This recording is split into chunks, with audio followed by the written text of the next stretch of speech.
appreciate everyone for joining us for Coach Franklin's weekly press conference. We'll start with an opening statement from Coach, and then we'll open up for questions. As always, appreciate you guys coming out and covering Penn State football. Quick Oregon recap. Turnover battle. Obviously, we lost. Turnover at the end of the game. Explosive play battle. We actually won. Did not meet our goal on offense, but did win. 10%. They were at 7%. Third and fourth battle, we won. I was actually surprised when I saw that. Again, I think it depends on how you look at it. Our third down percentage was better. Our fourth down percentage was better, but they went for it a bunch more based on sequencing and where they were at on the field. Sack battle, I think that was an important factor in the game. We weren't able to get to this quarterback. And on that note, I thought he played extremely well during the game, and then watching the tape, I think he played really well. But they were able to get 2 sacks. We weren't able to get any. That also factors in to me, which was the storyline of the game, was first down. They were able to stay ahead of the sticks all night. Sequencing, which also played into the third and fourth down discussion we had a little bit, and we weren't able to get ahead of the sticks, so it created a ton of third and long situations, which are not advantageous for your O-line, your quarterback, or your play caller. Drive start battle, we won that. Penalties, we won that. I think that could have been even more significant in the game. We didn't get any sacks. I also thought there was a significant amount of calls that weren't made. That could have impacted that as well. But we did win that battle. Middle 8, we lost by 3. I thought our guys, when you went back and watched the tape, I thought we played really, really hard for not only 4 quarters but into overtime. There came a point, just like I said after the game to you guys, that back to the first down discussion, the time of possession, I think our defense ran out of gas. I think for 3 quarters they were on the field too much, and that's a combination of them not being able to get off the field and our offense not being able to stay on the field. Combination of those 2 things. But I saw a ton of grit from our guys. I saw a ton of resiliency from our guys. I think we continue to play consistent on special teams. I think that's been a positive for us. Opportunities for growth, I already talked about first down, already talked about protecting the football. Not only protecting the football, but creating turnovers. We had an opportunity early in the game for a turnover we didn't make. We had a turnover late in the game that got overturned. To me, from what I saw, because I got this question afterwards, I didn't see enough to overturn the call on the field. But again, I wanted to just follow back up because you guys did ask me that question after the game. And then the other thing, just making sure that we stay as positive as possible. Don't allow 1 loss to turn into 2. I think I got some questions about, anger and frustration. Totally get it. But if you're not careful, that negativity can linger. And we've had this issue in the past where 1 loss turns into 2 because there's just so much negativity that it's hard to get the team over it and moved on. So I think that's going to be really, really important. I think it's also very telling, and this was a message with our team, that the team in our conference last year that won the national championship had 2 conference losses during the season. I think 2 of the top 5 teams in the country lost this week. So I think college football is different than maybe how it's been in the past. And you got to do everything you possibly can to put yourself in the best position to get into the playoffs. and then make a run. So, our focus is on playing UCLA this weekend. I'll get into that now. Obviously, spent a ton of time last year on how to travel. And I thought we handled it well last year. We're going to need to do that again. We learned some things from last year. You look at, again, I brought this up before, but you look at people's records, either West Coast teams flying all the way east or East Coast teams flying all the way west, whether that's in the NFL or college. Their record's not very good. It's magnified for East Coast teams traveling west. So making sure we're doing a good job of handling that. Coach Skipper and UCLA, I don't know Coach Skipper very well. I've met him a few times, but don't know him very well. He's an interim coach right now. He was the interim head coach at Fresno the year before, so he has some experience. I was impressed watching these guys on tape at Northwestern. Thought they played hard. It came down right there to the last drive. In that game, Northwestern was able to get the W, but I thought they played really hard. Offensively, Tino Sinceri, who's a Pittsburgh guy, dad, longtime coach, came from Indiana as the offensive coordinator. They're an 11 personnel and 12 personnel team. I know there's been a ton of conversations in the offseason and preseason about their quarterback, Nico, but he's impressive on film. Makes a ton of impressive throws, is mobile. Although he's a slight guy, he's tall and thin. He's a physical runner. I've been impressed with him. Running back number 6, Anthony Woods, who's a Utah transfer. And then wide receiver number 3, Quasi Gilmer, has been a productive player for them. Kind of an unusual story on defense. Their defensive coordinator, Kevin Coyle, was at Syracuse 2 weeks ago and came in and took over the defense.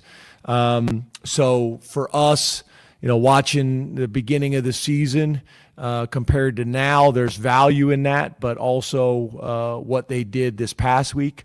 Probably the biggest change we saw is a lot more man coverage. If you listen to reports and read reports, came in and changed the defense. How much that is accurate, I'm not sure. Maybe they just focused on a different style. I think they did limit the playbook to get the guys playing faster and more aggressive. I think that happened. And I think by playing man coverage, they could simplify things by saying, I got that guy, I got that guy. But an unusual situation. I think a little bit that is Coach Coyle and the head coach have experience. I think they were at Fresno together, so I think that's where that comes from. So talking about their defense, I'd say they're a multiple scheme, but again, hard to speak on that in great detail. But we did see a spike in man coverage this past week. Got a ton of transfers on the defensive side of the ball.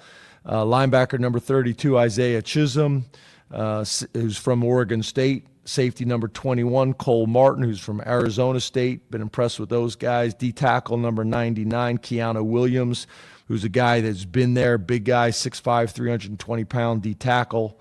Safety number 4, Key Lawrence, who's a Ole Miss transfer.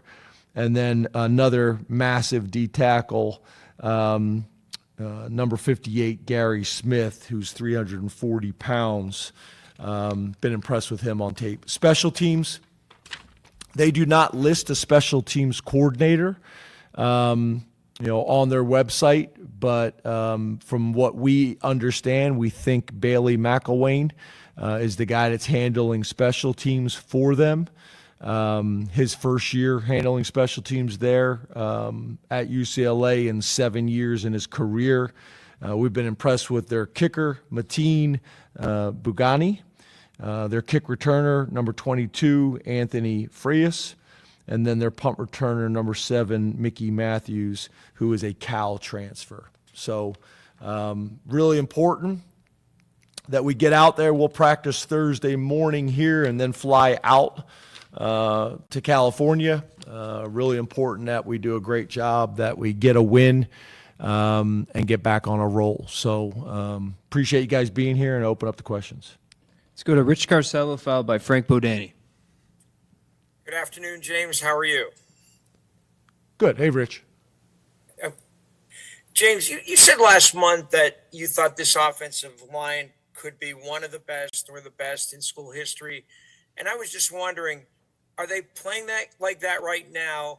And how much responsibility do they bear for the struggles Saturday night being behind the sticks? Yeah, I think our O-line, like a lot of things on offense right now, we're inconsistent. There's times where we look really good, and there's times where we don't. And that's pretty much across the board on offense right now, inconsistent. I think you saw how we were structured last year in terms of how we'd like to manage the offense and be able to run the ball, be able to stay ahead of the sticks, be able to create manageable third down situations, also use that with the ability to go play action pass and take shots down the field. And until you're able to establish the running game, which we were able to do late in the game, which opened everything up from that point on, we have not been able to do consistency. So I think the O-line is like a lot of things on offense. We just have not been as consistent, and that's really been all year so far. Let's go to Frank Bodani, followed by Mark Wogenrich. Hey, good afternoon, James. Hey, Frank. Hello. Hi. Drew Allar, he's a better quarterback now than the end of last year. Could you talk about how you see that in your eyes? How has he shown that through 4 games to you? What have you seen? Yeah, I think when you talk about 4 games, again, back to the last question I got, we've just been inconsistent. We've been inconsistent in the passing game. We've been inconsistent in the running game. Again, this past week is not the ideal situation for an O-line or for a quarterback when you continue to get in obvious third and long situations. Obviously, we talk about the inconsistency. It's all across the board on offense. I think you see flashes of brilliance, and then you see inconsistency. So, I think we continue to do a good job in terms of Drew when it comes to decision making. Obviously that last throw, that's a challenging route that people have a difficult time covering, but that was covered. And we should have moved on or thrown the ball away to give us a chance to play another down and have a chance to win the game.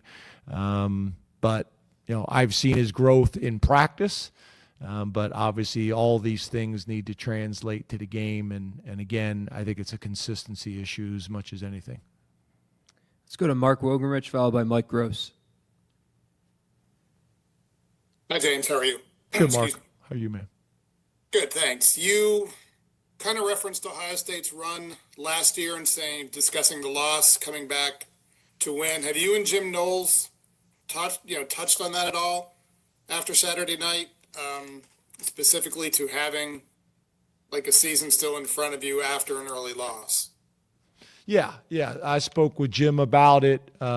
Jim talked to the defense about it. I actually was hoping he'd speak to the whole team about it, but he ended up just talking to the defense about it. We'll probably follow back up on that as well. He talked to the staff about it as well.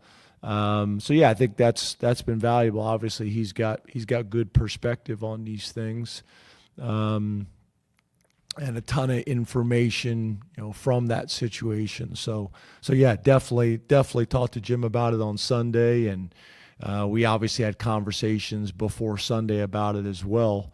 And I think that's an important message for our entire team to hear. Let's go to Mike Gross, followed by Neil Riddell. Good afternoon, James. How are you? Good, Mike. How are you? Thanks. It's kind of related to Wogie's question. You talked about not wanting one loss to turn into 2, and that maybe has happened in the past. Is it easier to coach the kids in that regard, or do they even need to be coached in that regard, given that one loss is not as devastating in the current format with the 12-team playoff. Well, again, I think you have to make sure that you're clear on that, because I don't think a lot of people, including our players, recognize that college football has changed. It's much more of an NFL model now, in terms of records, in terms of the season and how it goes in the playoffs. So I think making sure that you talk about that. As you know, I put up games in our Sunday meeting as well. And when you talk about 3 of the top 5 teams in the country all having losses, I think that paints that picture as well. And then obviously the way last season, went. So I think all those things are important things to discuss and important things to make sure everybody is clear on. But I do think it needs to be addressed. I think it needs to be addressed with the players. I think it needs to be addressed with the coaches. Those are the things that I can control. So that's how we approached it. Last question from Zoom, Neil Riddell. Thanks, Greg. Hey, James. Hey, Neil. Just wondering, obviously after a huge game like that, a lot of opinions. And, I know you're a routine guy, but you mentioned last week about how much recruiting you did during the open date. And I'm just wondering, is that a cause for reassessing that a little bit in front of such a huge opportunity of you spending more time, with the schematics, because it looked like it was a struggle on offense, especially early on. Just throwing it out there, wondering. Yeah, I get it. It's like the scheduling question. I get it. When you lose a game, everything is going to be second guessed. I get it. We lost to a really good team. We had a chance to win. We showed tremendous resiliency. We were able to get on the scoreboard first, but I would not describe us as starting fast. So I get it. I get it. You lose a game, we're going to be second guessed. We stay in and don't go out recruiting and win that game, but then next year we're not in the position we need to be in recruiting and don't have the type of season that we should have next year or the years after. Then people say, well, you remember you didn't go out on that bye week. How come you normally go out on the bye week and you fell behind recruiting? So I get it. Anytime things don't go well, every decision is going to be critiqued. I get it. I totally get it. I understand the question. I understand where it's coming from. We try to anticipate some of these things, but yeah, I think we took the right approach. We spent a ton of time on Oregon. We spent a ton of time on Oregon this summer. I think they did as well. And then we balanced our week between recruiting and between, preparing during the bye week for our next opponent. So I get the question.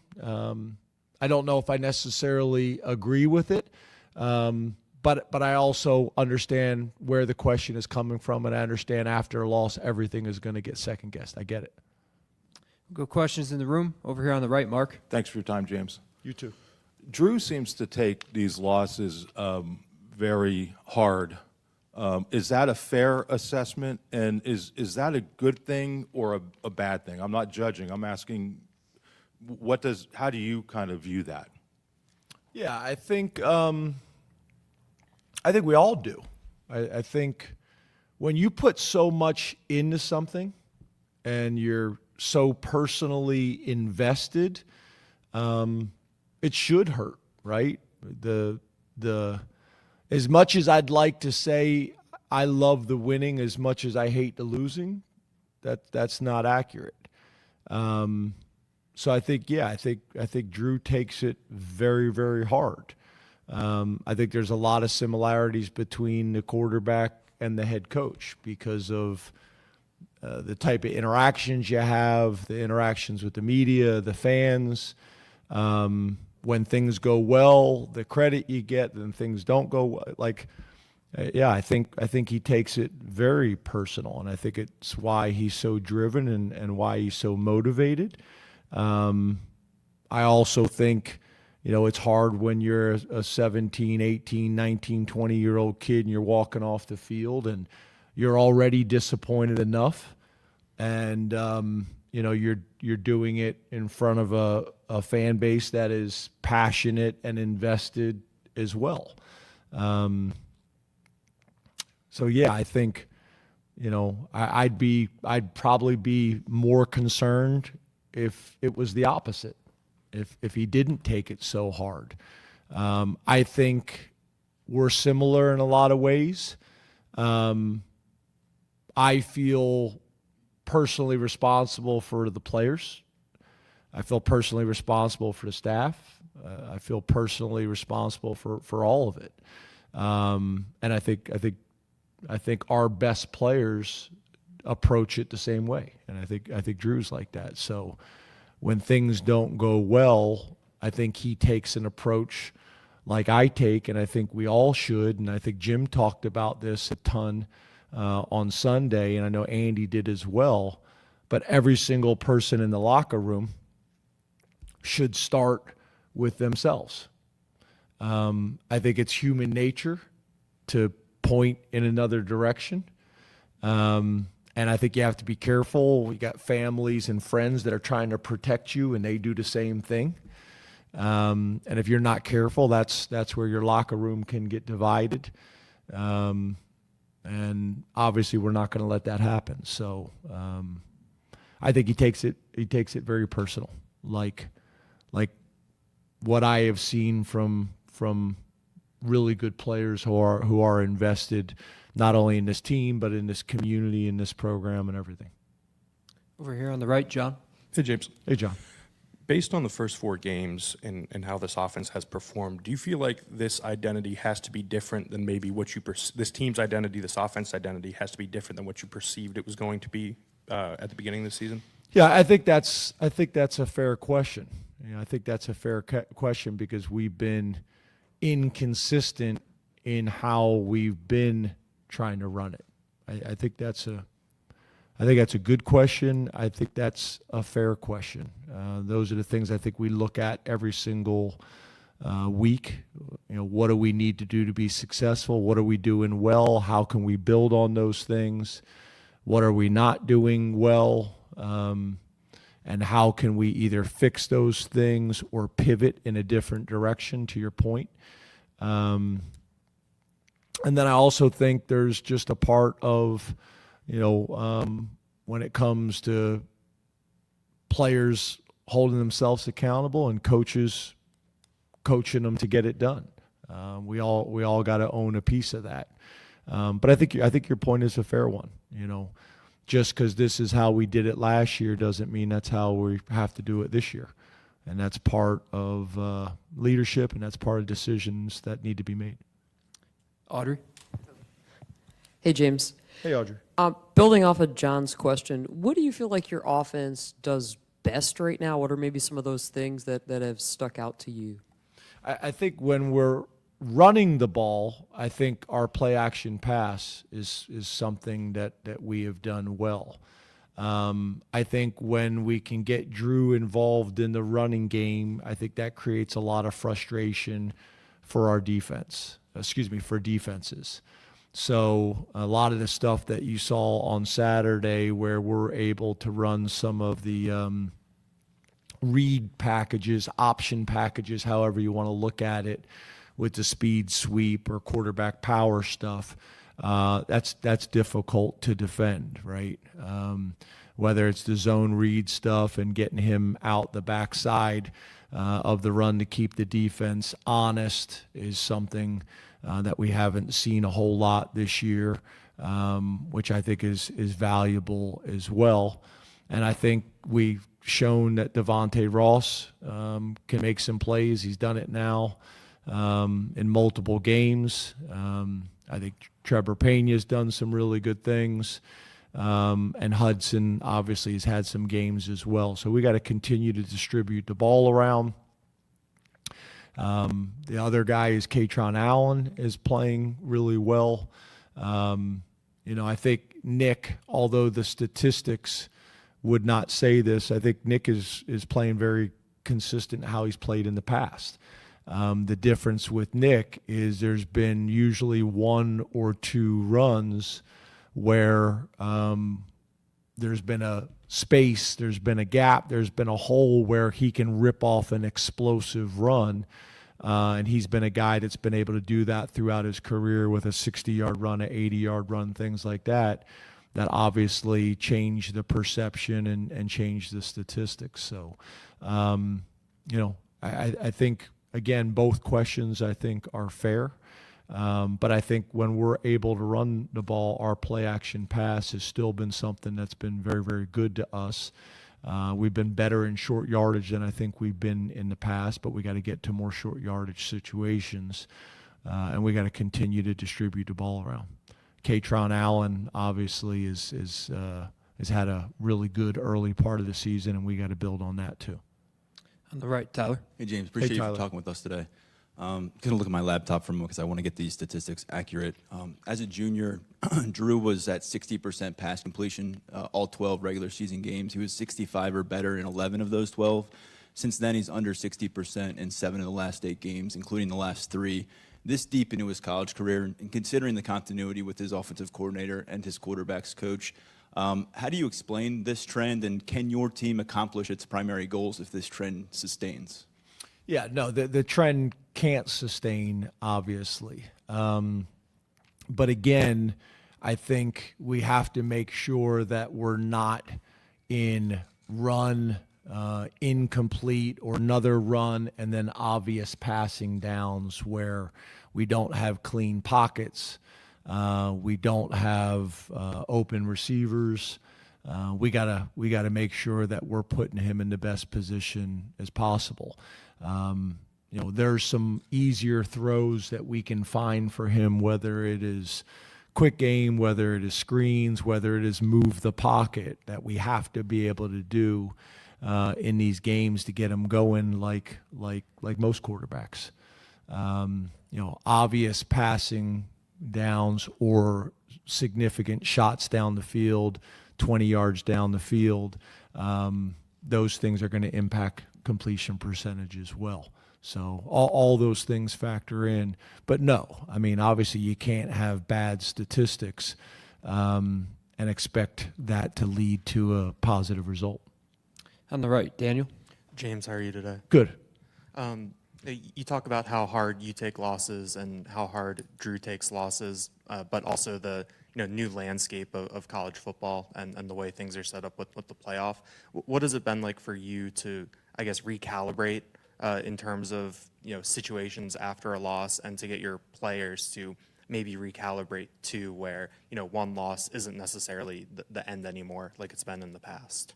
Well, I think the things I've already answered in terms of going through that with our team and talking about how last year played out for other teams. Also looking at what's happened nationally with other ranked opponents, highly ranked or teams, excuse me. And then also, be able to kind of look at our season and what we have left. Again, I understand all the questions. I get it. I understand the frustration, but there's a ton of football left to be played.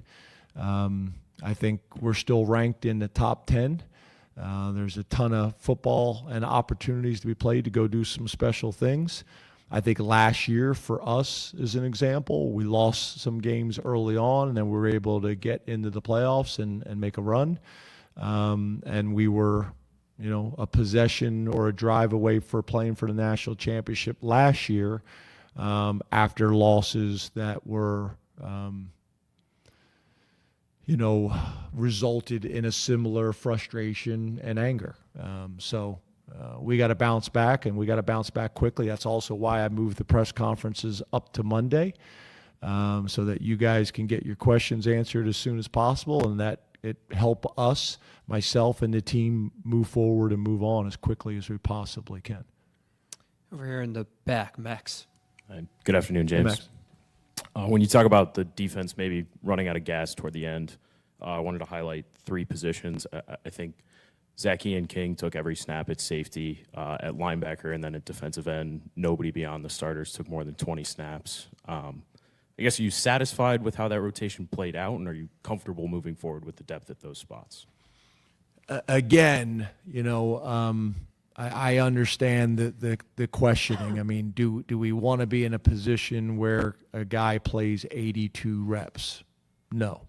But that's also why we played so many guys in the first 3 games, to create that depth and also to keep our starters fresh, knowing that we were going to take a different approach in this game. There's also a difference at the safety position. Me and Dex talk about this all the time. You make a mistake at the safety position, it's very different than a mistake at defensive line or a mistake at linebacker. Those mistakes go for touchdowns.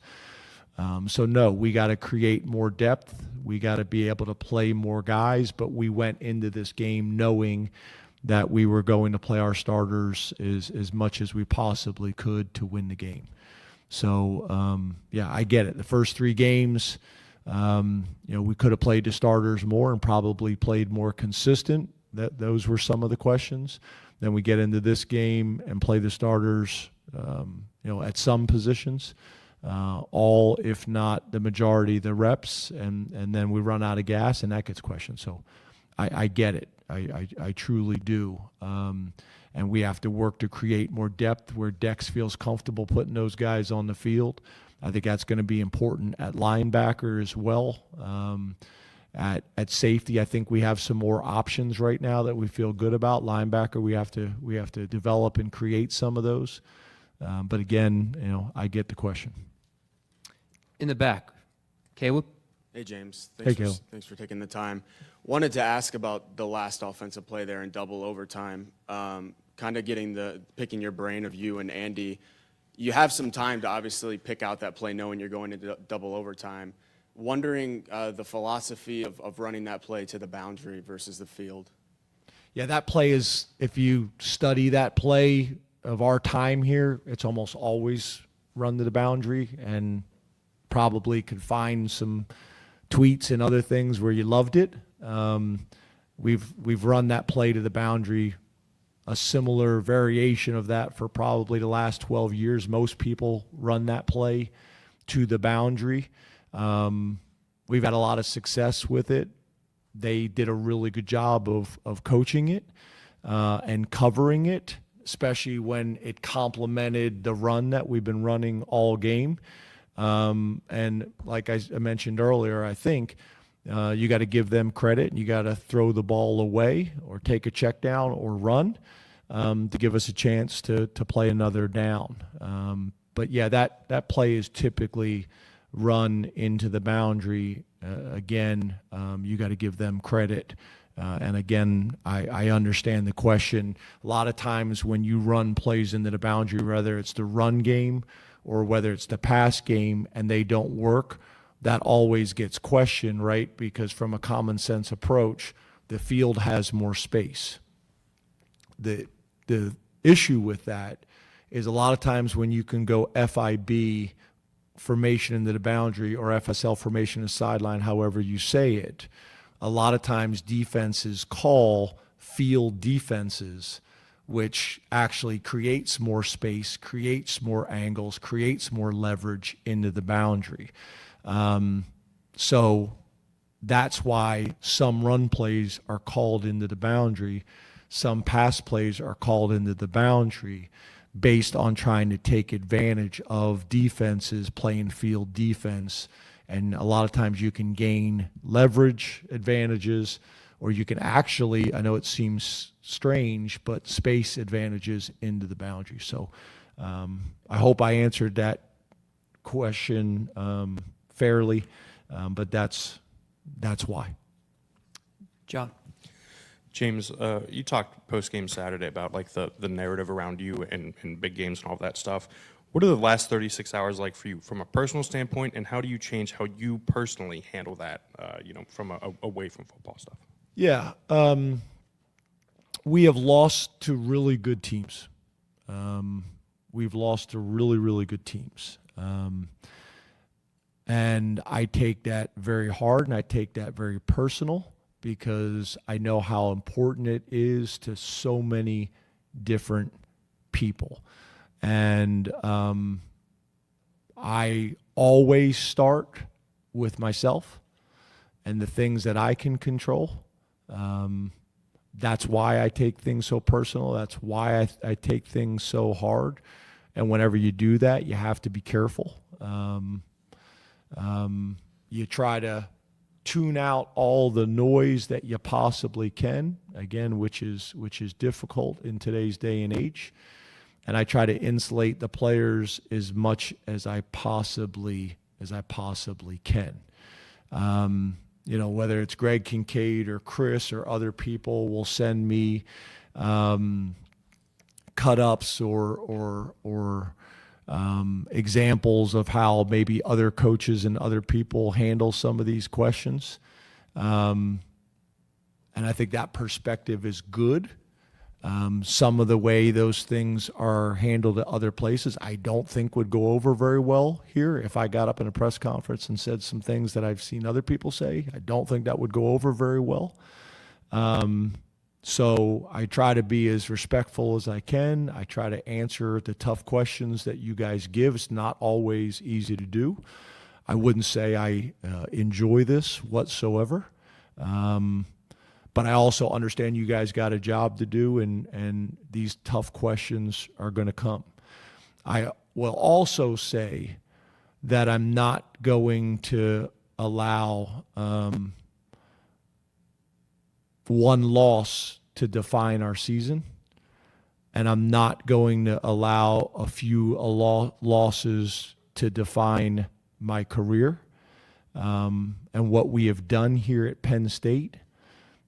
Because although I don't think a lot of people spend a ton of time on what we have done over our 12 years here, and I get it, nobody wants to hear this right now, there's a ton of positives. So I say this as someone that's trying to look at the positives here and move this program in the right direction and take the step that we need to take this week.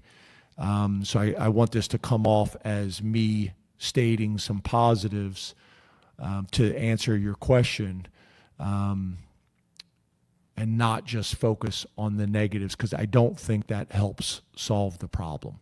Screaming, yelling, pointing fingers, we're not going to do.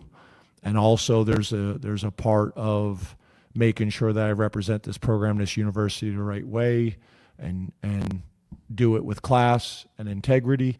And that probably shows up more in times like this than other times. But it's not fun, and it's not easy when you care as deeply as we care.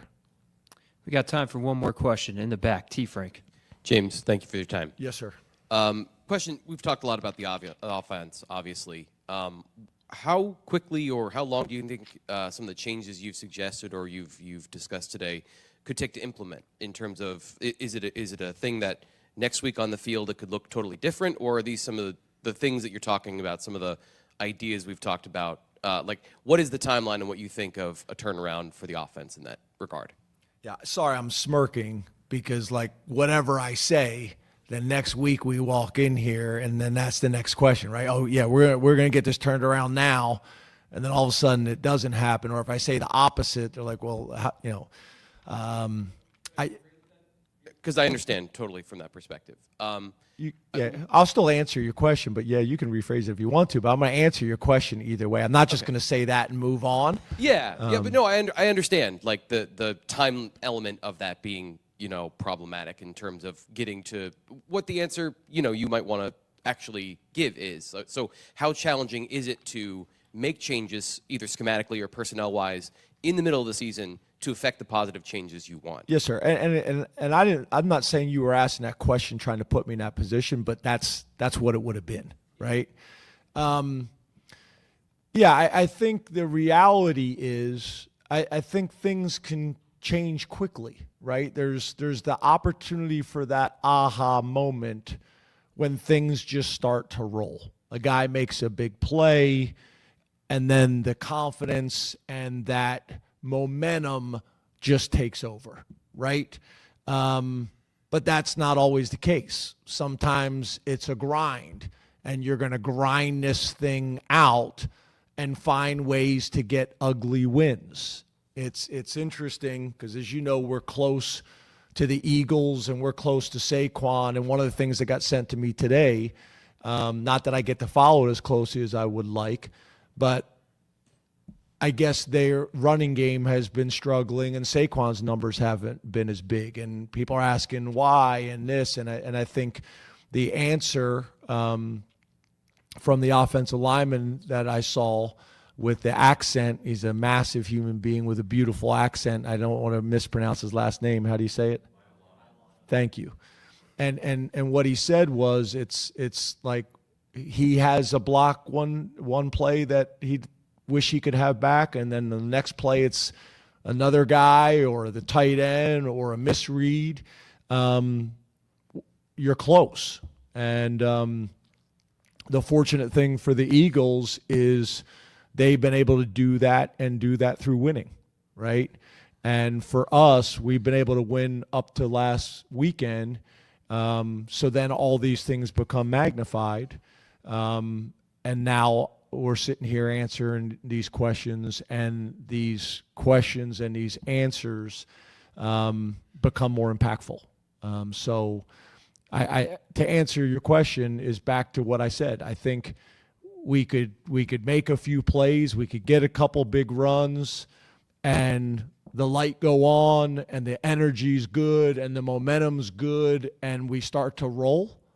Or we could grind through it. But the reality is we're going to do whatever we have to do to win games, and it may be pretty, and I may be in here next week and answering questions, and it was a thing of beauty that got a win, or it could be painful and ugly. But if it gets a win, that's what we're going to do. And we got to find a way, like I was just talking about the Eagles, is as we're getting better, we're finding ways to win games, and the opposite. That at the end of the day, we're going to, not the opposite, but we're going to find ways to win games, and whether we're explosive and pretty doing it or ugly doing it, at the end of the day, we got to find ways to win games and get better while we're doing it, is what I meant to say. Thank you very much, Coach.